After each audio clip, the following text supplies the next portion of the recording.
Dobrý den, lidi, dneska budeme hrát Grand Truck. Doufám, že to mám naplno, ano. Zapnem. Tak.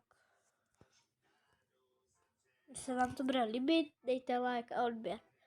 Když tak napište do komentářů. Stojíme tam na benzínce, už jsem to ujel, ale můžeme odznova. Znovu to. Pulsar Gamesoft. To je moc hlas. Tak.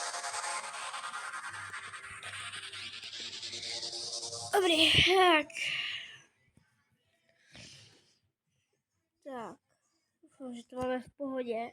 Že to máme jenom kopečka.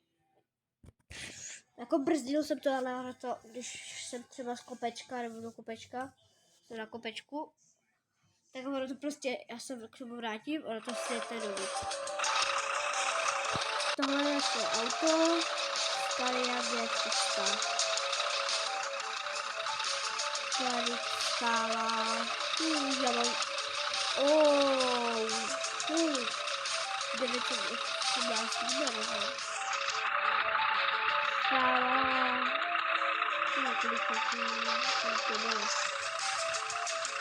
já jsem měl 5 milionů, a to stálo 4, tak nevím. Ale musíme pak s nákladem, ať to